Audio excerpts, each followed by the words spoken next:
किसी हिंदू का भी समर्थक नहीं हूं, मैं बोडो का भी समर्थक नहीं हूं। मैं हर अमीर आदमी का विरोधी हूं, चाहे वो मुसलमान है, चाहे वो बोडो है, चाहे वो राभा है, चाहे वो हिंदू है, चाहे वो क्रिश्चियन है, चाहे वो मिसिंग है, चाहे वो आदिवासी है, चाहे वो देवरी है, चाहे वो अहोम है। मैं सभी पैसे वालों के खिलाफ खड़ा हूं। बीजेपी की गवर्नमेंट को आसाम में कुर्सी पर बैठाने वाले का नाम है बदरुद्दीन अजमल। इसलिए कभी पैसे वाले मुसलमान पर विश्वास न करो। वोटर्स पार्टी आएगी तो बेविचार को अपराध बनाएगी, दूसरे की बहन बेटी, दूसरे की सवाली, दूसरे की मैकी पर गलत नजर रखने वालों को 5 साल के लिए जेल भेजेगी। जो लोग सपने देख रहे हैं कि कांग्रेस बीजेपी को कभी सत्ता से हटाएगी, वो लोग न बीजेपी को समझते हैं न कांग्रेस को समझते हैं। हम बीजेपी को बीजेपी की भाषा में ही जवाब देना जानते हैं। कांग्रेस वालों ने वोटरों को 11,900 रुपया मिले, इसका संसद में विरोध किया।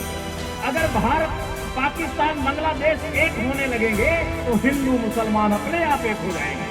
भारतीय जनता पार्टी वाले गांव-गांव बोल रहे हैं मुसलमानों ने अपना देश ले लिया, तो इंडिया में क्या कर रहे हैं, वो अपने देश में जाएगा। इस सवाल का जवाब कांग्रेस वाले नहीं दे रहे हैं। आसाम में बहुत तकलीफ है। यहां पर लोगों की जमीन खाली कराई जा रही है, उनसे माटी खाली कराया जा रहा है। पुलिस आ जाती है और कहती है कि ये सरकार की जमीन है, आप खाली करो। जो लोग खाली करते हैं उनको ये नहीं मालूम कि आसाम में सारी जमीन सरकार की है।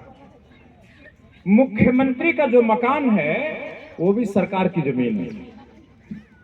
अगर पुलिस को खाली कराना है सरकार की जमीन, तो मुख्यमंत्री का मकान भी खाली हो सकता है।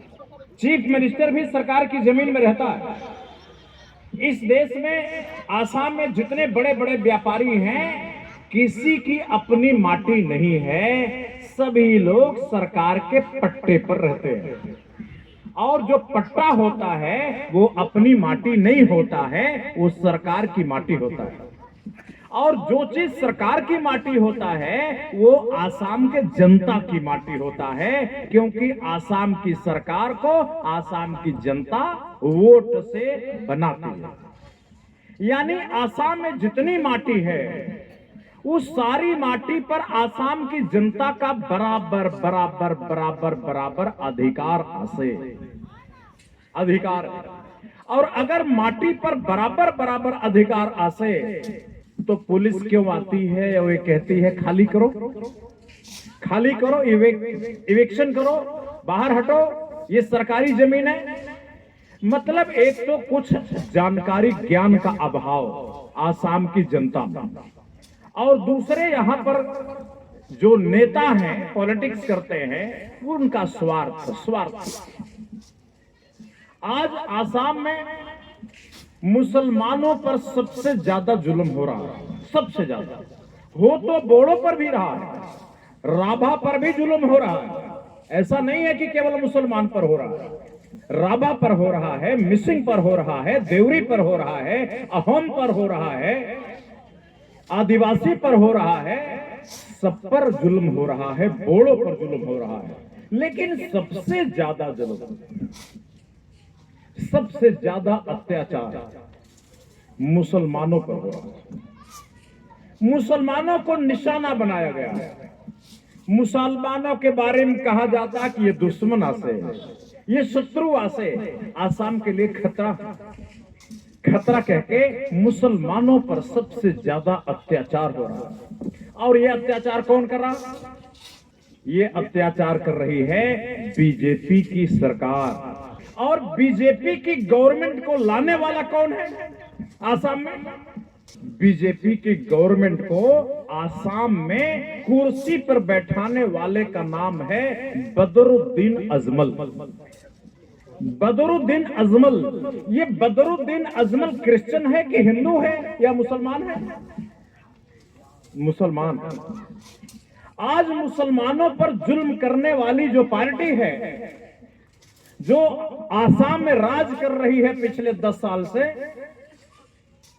उस पार्टी को गुवाहाटी में दिसपुर में बैठाने वाला अपने कंधे पर उठा के बदरुद्दीन अजमल है, वो एक मुसलमान। मैं इसलिए मुसलमानों को कहना चाहता हूं कि जो मुसलमान सोचते हैं कि ये मुसलमान हमारा भाई है, ये गरीब गरीब मुसलमान तो भाई आसे, लेकिन ये हेलीकॉप्टर वाला मुसलमान अपना भाई ना आसे, ये ना आसे। इसलिए कभी पैसे वाले मुसलमान पर विश्वास ना करो। बदरुद्दीन अजमल, मुझे याद है 2017 में हमारे भी प्रत्याशी थे आसाम में, और बदरुद्दीन अजमल की जब गाड़ी गुजरती थी तो 100 गाड़ी एक साथ गुजरती थी, 100 गाड़ी का काफिला, और हमारी गाड़ी फंस जाती थी। लेकिन मेरे साथ पुलिस की 2 गाड़ियां चलती थी, एक गाड़ी आगे एक गाड़ी पीछे। पुलिस की दोनों गाड़ियां आगे जाके रास्ता बड़ी मुश्किल से बना के भेजती थी। बदरुद्दीन अजमल के पास इतना पैसा कहां से आया? इसलिए ध्यान रखना, मुसलमान का मतलब ये नहीं कि हर मुसलमान का भाल चाहे, अच्छा चाहे, भलाई चाहे ना। मुसलमान भी स्वार्थी होता है, जैसे और लोग स्वार्थी होते हैं उसी तरह मुसलमान भी स्वार्थी होता है। बदरुद्दीन अजमल ने धुबरी से पूरे 50 साल वोट लिया और 600 करोड़ रुपया के मालिक हैं दुबई में, लेकिन 600 रुपया जब मुसलमानों को बांटने की बात आती है तो नहीं बांटते। आज वोटरशिप की जब लड़ाई शुरू हुई, भारत की पार्लियामेंट में जब मंजूरी मिल गई कि मशीन की मेहनत का पैसा वोटरों में बांटा जाए, 11,900 रुपया हर वोटर को दिया जाए, जब ये आवाज उठी तो बदरुद्दीन अजमल ने इसका विरोध। बदरुद्दीन अजमल ने बोला कि गरीब मुसलमानों को पैसा नहीं मिलना चाहिए। अगर गरीब मुसलमान को पैसा मिलेगा, दुखिया मुसलमान को पैसा मिलेगा, तो उनकी फैक्ट्री में काम करने के लिए गुलाम आदमी, चाकर आदमी ना मिलेगा। बदरुद्दीन अजमल वोटरशिप का विरोधी निकला। इसलिए मैं मुसलमान का समर्थक नहीं हूं, ध्यान रखना। मैं किसी हिंदू का भी समर्थक नहीं हूं, मैं बोड़ो का भी समर्थक नहीं हूं। मैं हर अमीर आदमी का विरोधी हूं, चाहे वो मुसलमान है, चाहे वो बोड़ो है, चाहे वो राभा है, चाहे वो हिंदू है, चाहे वो क्रिश्चियन है, चाहे वो मिसिंग है, चाहे वो आदिवासी है, चाहे वो देवरी है, चाहे वो अहोम है। मैं सभी पैसे वालों के खिलाफ खड़ा हूं। मैं ये चाहता हूं कि सबसे पहले मुसलमानों की एकता जरूरी है। एकता, मुसलमान एक होना चाहिए, चाहे कोई जीते चाहे कोई हारे। जो बीजेपी को हराए उसी को मुसलमान को वोट देना चाहिए। और अगर जमीरुल हुसैन ना हरा पाए तो मैं इनको टिकट दे करके बीजेपी के खिलाफ जो वोट बैंक है उसको मैं तोड़ना नहीं चाहता, उसको मैं नहीं तोड़ूंगा। और मैं जमील से भी कहूंगा कि कौम के साथ रहो, कौम की एकता के साथ रहो। जहां कौम का हित है, जहां कौम का भाल आसे, वहीं पर खड़े रहो, वहीं मजबूती से खड़े रहो। क्योंकि आज आसाम तकलीफ में है। वो जो गरीब मुसलमान जिसको जमीन से भगाया जा रहा है, जिनको इविक्शन किया जा रहा है, जिनको लाठी डंडे से मार के सड़क पर भिखारी बनाया जा रहा है, उसका दुख दूर करना है। हमारी पहली जिम्मेदारी वो है। जमीन को टिकट देना कि किसको टिकट देना हमारे लिए बड़ा मुद्दा नहीं है। हमारे लिए बड़ा मुद्दा है मुसलमानों की एकता, हमारे लिए बड़ा मुद्दा है। अगर मुसलमानों की एकता जमीन कर सकते हैं तो वोटर्स पार्टी निश्चित रूप से टिकट देगी। जाके कांग्रेस वालों को समझाओ, कांग्रेस और वोटर्स पार्टी दोनों मिलके यहां से इलेक्शन लड़ें, अब बीजेपी को हराएं। मैं इसके लिए तैयार हूं। लेकिन जमीन का भी काम है, आप सभी ग्वालपाड़ा के लोगों का काम है कि कांग्रेस वालों के साथ मिल करके इस बार हम लोग बीजेपी को हराएं। चाहे हमें अपना कैंडिडेट हटाना हो तो हम हटा लेंगे, हम कांग्रेस के कैंडिडेट का सपोर्ट करेंगे, या कांग्रेस अपना कैंडिडेट हटा ले और हम जमील का सपोर्ट करें और जमील को कांग्रेस सपोर्ट करे। हम चाहते हैं मुसलमानों की वोट बंटनी नहीं चाहिए, उनमें डिवीजन नहीं होना चाहिए, क्योंकि खतरा बहुत बड़ा है मेरे मित्रों। इसलिए राजनीति इतना आसान नहीं है। जैसे अभी दीपक ने भाषण दे दिया कि भाई जमील को टिकट दोगे, वोट दोगे, हाथ उठाओ, ये बच्चों का खेल नहीं है राजनीति। ये छोटे दूध पीते बच्चों का मामला नहीं है, ये बहुत सोचना पड़ता है, दिमाग लगाना पड़ता है। जमील को खुश करने के लिए आप बोल सकते हो उनको टिकट देंगे, ये देंगे, वो देंगे, लेकिन जमील से पूछिए मुसलमानों के कितने वोट पाएंगे? अगर पाते तो यहां होते, यहां सब वोटर्स पार्टी के मेंबर बैठे हैं, मुसलमान नहीं आए। अगर आते तो आते। इसलिए ध्यान रखना, जमील को भी कहूंगा कि अभी आप अपनी कौम की सेवा करो, कौम के लिए, एकता के लिए मरो लड़ो। अगर कौम प्यार करेगी रातों रात मेले बनाती है। जिस दिन कौम का प्यार आएगा ना, आपको किसी टिकट की जरूरत ना पड़ेगी, रातों रात मेले बनाती है, एमपी बनाती है। कौम का प्यार, कौम का मोहर्रम पाओ, मोहर्रम असमिया में मोहर्रम। वो अगर मुसलमान मोहर्रम करेगा तो रातों रात मेले बनोगे। वोटर्स पार्टी बनाएगी तो बनोगे, कांग्रेस बनाएगी तो बनोगे, अपने आप निर्दलीय भी बन जाओगे, लेकिन मोहर्रम चाहिए, पब्लिक का मोहर्रम चाहिए।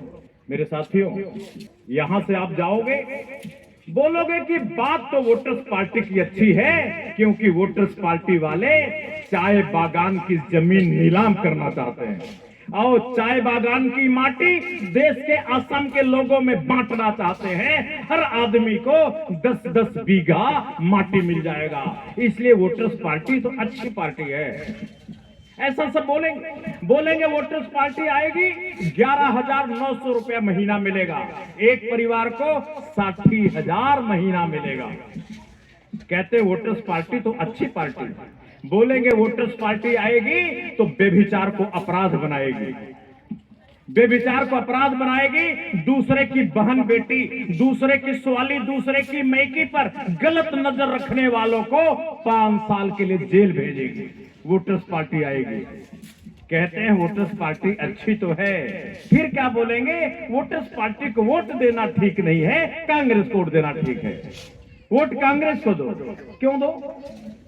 कांग्रेस को वोट देने की बात करते हो आप लोग, जो लोग करते हैं, पहले तो बता दूं, अगर एक आदमी बंदूक लिए खड़ा है तो उससे लाठी लेके मुकाबला कोई कर पाएगा क्या?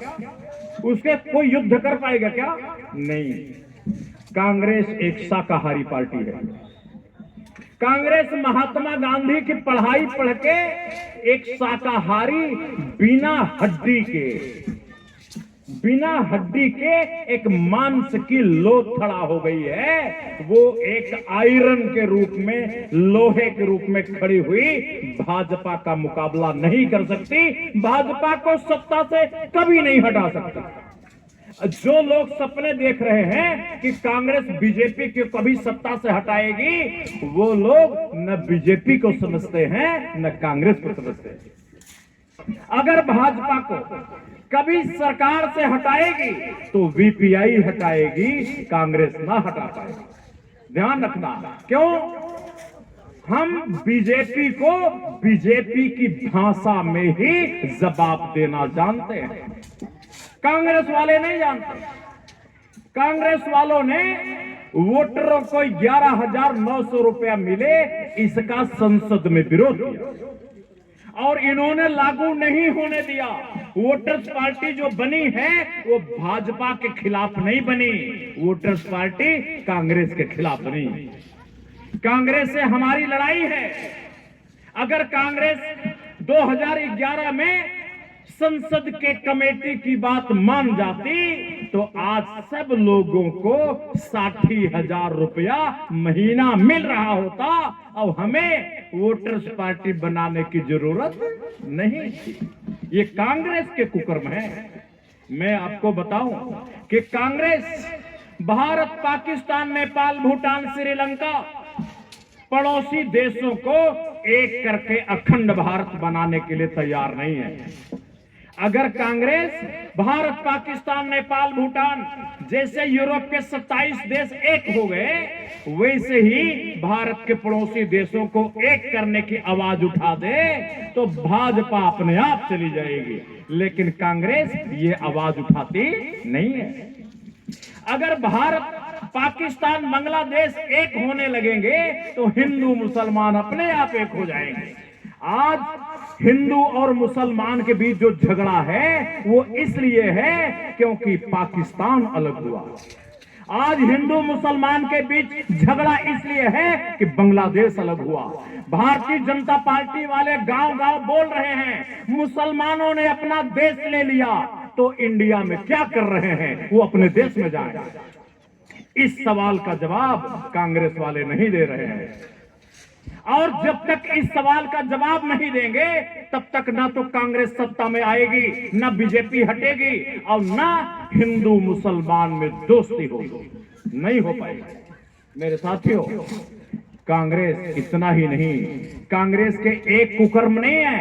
कांग्रेस एक नकली धर्मनिरपेक्षता वाली पार्टी है। कांग्रेस ने अयोध्या में राम मंदिर का ताला खुलवाया। वो राम मंदिर का ताला जो जिन्न की तरह निकल गया। हिंदू मुसलमान में सबसे ज्यादा झगड़ा कराने वाला अयोध्या का ताला कांग्रेस ने खुलवाया। कांग्रेस, और यही कांग्रेस एक विधवा को भोपाल में एक मुसलमान ने 75 साल की उम्र में छोड़ दिया। तलाक करके छोड़ दिया।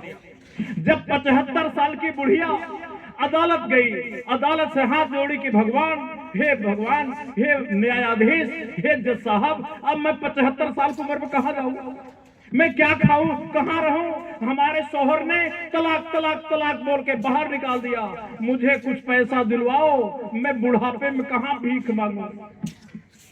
सुप्रीम कोर्ट ने फैसला दिया। सुप्रीम कोर्ट ने फैसला दिया कि ये बुढ़िया को अगर कोई तलाक करके डाइवोर्स कर देगा, तलाक दे देगा, अलग तो कर सकता है, लेकिन अपनी कमाई का आधा पैसा बुढ़िया के खाते में डालना पड़ेगा, विधवा के खाते में। सुप्रीम कोर्ट ने गलत फैसला नहीं किया था, लेकिन यही सारे मुसलमान मौलवी, ये जो दाढ़ी वाले मुसलमान हैं, ये दिल्ली में राजीव गांधी को घेरा, बोला मेरी कुरान के खिलाफ है फैसला, मेरे हदीस के खिलाफ है, मेरे धर्म के खिलाफ है, इसलिए सुप्रीम कोर्ट का फैसला बदलने के लिए संसद में कानून बनाओ। कानून बना, उस विधवा को 75 साल वाली बुढ़िया को हाथ पकड़ करके सड़क पर घसीट दिया गया, उसको पैसा नहीं दिया गया। ये कांग्रेस, ये जो हरामी मुसलमान है, ये जो दाढ़ी वाले बदमाश मुसलमान हैं, जो इंसानियत के खिलाफ है, अपनी बेवा के खिलाफ है, अपनी विधवा के खिलाफ है, अपने ही कौम के खिलाफ है, अपनी स्वाली के खिलाफ है, अपनी मां के खिलाफ है, अपनी बहन के खिलाफ है, अपनी बाइडों के खिलाफ है, उनकी बात कांग्रेस ने माना और सुप्रीम कोर्ट का फैसला पलट दिया गया। वो 75 साल की बुढ़िया भीख मांगने लगी। ये कांग्रेस ने किया। इसलिए कांग्रेस कोई धर्मनिरपेक्ष पार्टी नहीं है। ये मुसलमानों का तुष्टीकरण करती रही, मुसलमानों के अत्याचार, मुसलमानों के जुल्म, मुसलमानों के हर गलत बात का, उनके गुंडागिरी का कांग्रेस साथ देती रही। इसलिए उसकी प्रतिक्रिया में आज बीजेपी पैदा हुई है। वोटर्स पार्टी किसी की तरफदारी ना करेगी। इसलिए जो मुसलमान ये कहते हो कि भारत का संविधान नीचे है और कुरान ऊपर है, उनका मैं शत्रु हूं, शत्रु, दुश्मन हूं, दुश्मन। सबसे बड़ा धर्म संविधान है। संविधान ऊपर होगा, कुरान नीचे होगी। संविधान ऊपर होगा, वेद नीचे होगा। संविधान ऊपर होगा, अब बाइबिल नीचे होगा। जो ये मानेगा वोटर्स पार्टी में रहेगा, और जो इंसानियत की बात नहीं मानेगा, हमें उनको अपने पार्टी में नहीं लेना, बिल्कुल नहीं लेना, ध्यान रखना। मैं किसी भी तरह के तुष्टीकरण के विरुद्ध हूं। मैं लठियाने में 1 नंबर। मैं राहुल गांधी की तरह शाकाहारी नहीं। मैं किसी की गुंडागिरी को बर्दाश्त नहीं करूंगा। ना मुसलमानों की गुंडागिरी मैं बर्दाश्त करूंगा, ना हिंदुओं की गुंडागिरी बर्दाश्त करूंगा, ना मैं क्रिश्चियन की गुंडागिरी बर्दाश्त करूंगा। मैं किसी को गुंडागिरी नहीं बर्दाश्त करूंगा। बीजेपी कहती है हिंदू गुंडा होना चाहिए, लेकिन मुसलमान महात्मा होना चाहिए। हिंदू गुंडा होना चाहिए और मुसलमान महात्मा होना चाहिए। अब कांग्रेस क्या कहती है? कांग्रेस कहती है मुसलमान गुंडा होना चाहिए और हिंदू महात्मा। नहीं चलेगा। ये दोनों सगे भाई हैं कांग्रेस बीजेपी वाले। इसलिए मैं बता दूं, आप लोग तो सोचते होंगे कि विश्वात्मा सर के तो मजे ही मजे हैं। मैं आसाम में आया, मुझे जान से मारने के लिए 5 बार घेराबंदी की गई, 5 बार।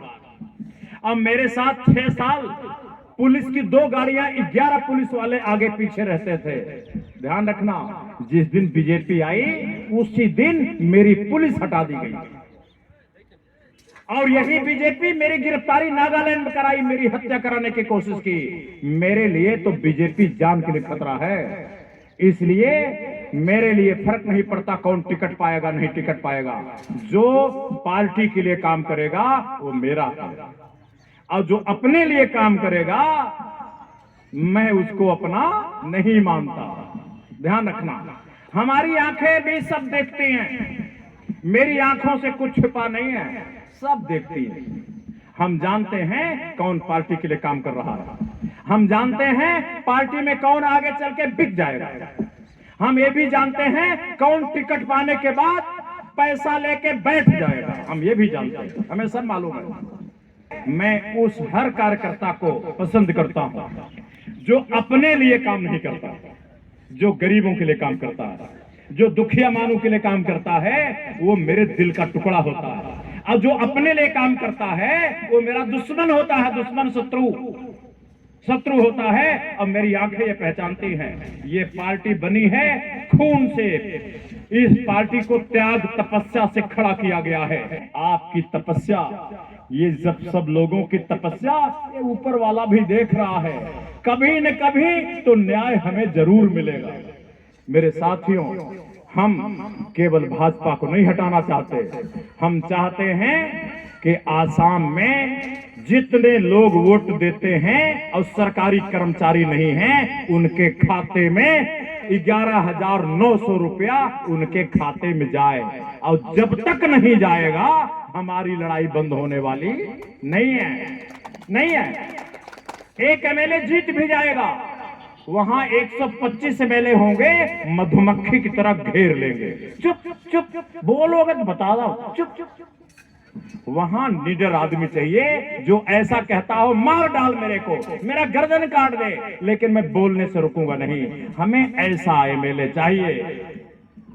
हमें एमएलए सिंपल नहीं चाहिए, ऐसा जो अपनी जान की परवाह न करता, ऐसा जो खड़ा हो जाए तो पत्थर भी पिघल जाए। हमें जहीरुल इस्लाम जैसा एमएलए चाहिए।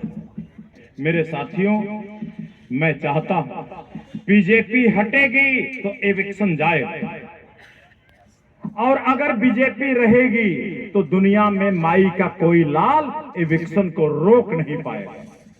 ध्यान रखना। और आज जो एविक्शन धीमा है, स्लो है, वो वोटर्स पार्टी के कारण है। केवल यही हमारी पार्टी है मुख्यमंत्री की छाती पर बैठ के उनकी सुनाती है, उनके खिलाफ। उनकी छाती पर गुवाहाटी में कांग्रेस वाले जाते हैं, अब पुलिस देखा कि आ रही है, बस अपना पूंछ गए, फर्र से भागे। कांग्रेस वालों की औकात नहीं है पुलिस के सामने खड़े हो जाए। अब आप लोग ग्वालपाड़ा से जाते हो, वहां पुलिस घेरी रहती है, 2000 पुलिस रहती है, लेकिन वोटर्स पार्टी वाले डरते हैं क्या? डरते हैं? कोई नहीं डरता। वो जानते हैं कि आज बीजेपी का मुकाबला कोई कर सकता है तो खाली वोटर्स पार्टी कर सकती है, कांग्रेस के बस की नहीं है। वो तो दलाल हैं, दलाल जो पैसा कमाने के लिए राजनीति में आया है, जो बिजनेस करने के लिए राजनीति में आया है, जो टेंडर और ठेका लेने के लिए राजनीति में आया है, वो बीजेपी का मुकाबला नहीं कर सकता। बीजेपी का मुकाबला वही कर सकता है जो सिर पे कफन बांध के आया है, वही मुकाबला कर सकता है। मेरे साथियों, आसाम को हमें बचाना होगा। आसाम की सभ्यता, आसाम की संस्कृति को बचाना होगा। इन लोगों ने कानून बना दिया कि दूसरे की मैकी को पटाने का अधिकार, दूसरे की मैकी को पटाओ और लेके भाग जाओ। अब ये अपराध नहीं रहा। कहते हैं अब ये 497 का कानून खत्म कर दिया, किसी की मैकी को पटाओ और लेके भाग जाओ।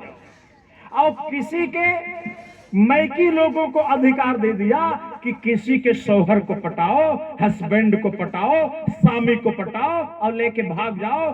अब ये अपराध ना आसे, ये व्यभिचार ना आसे, ये क्राइम ना आसे, ये सदाचार आसे।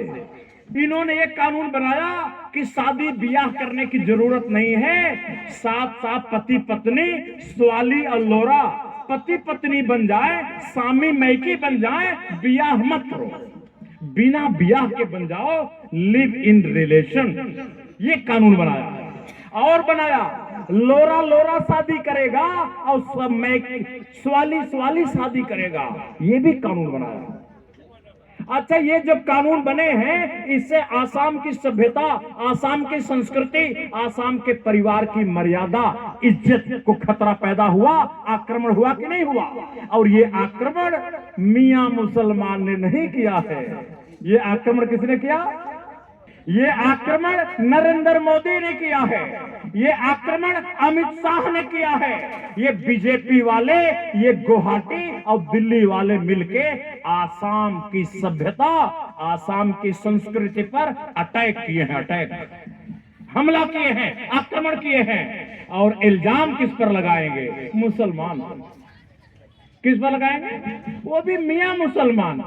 मियां और आसामी मुसलमान दो बना दिए हैं कि पहले कहते हैं आसामी मुसलमानों बीजेपी के साथ आओ, अब मियां को मारे। अब जब मियां को मार दोगे तब वो कहेंगे अब आसामी मुसलमानों को मारो। इसलिए कभी आसामी मुसलमान मियां मुसलमान की बात मत करना। सब भगवान की संतान हैं, सब भगवान के अंग हैं। चाहे बोड़ो है, चाहे राभा है, चाहे हिंदू है, चाहे मुसलमान है, चाहे क्रिश्चियन है, सबके दो हाथ हैं। और सबके दो हाथ में 5 अंगुलियां हैं। और सबके एक नाक है और एक नाक में 2 होल है, 2 डबल होल है। ये सब एक हैं। न हिंदू, न मुसलमान, न सिख, न ईसाई, न बोड़ो, न राभा, न मिसिंग, न अहम, न देवरी, कोई नहीं, सब एक हैं। इसलिए हम लोग कहते हैं नो जात नो पात, वोटर वोटर एक जात।